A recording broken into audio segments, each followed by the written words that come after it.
Hey guys, welcome to this tutorial where we will explain you how you can create a YouTube content calendar using Trello. So let's jump into it. To get started, head over to Trello.com and press enter.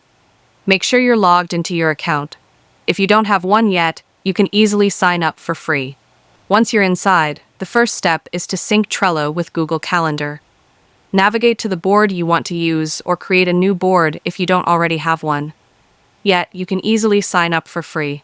Once you're inside, the first step is to sync Trello with Google Calendar. Navigate to the board you want to use or create a new board if you don't already have one. Now, to link your Trello board with a calendar, you'll need to use power-ups. If you don't immediately see the power-ups option on your board, click the three dots in the top right corner. A menu will appear. Scroll to the bottom, and you'll find power-ups listed there. Click on power-ups to open the directory. From here, you can select a calendar integration, for example, the Calendar Power-Up, which lets you view your Trello cards on a calendar layout. You can pick any calendar that suits your needs, depending on your workflow. If you want to integrate directly with Google Calendar, type Google Calendar into the search bar. You'll see different available options. Look for one that's highly rated or most downloaded, for example, Google Calendar Power-Up, and click Add to install it.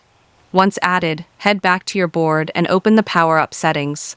Here, you can enable syncing between your Trello board and your Google Calendar. This allows your Trello cards to appear directly on your personal calendar, keeping everything in sync automatically. To start building your content calendar, go back to your board and begin creating cards.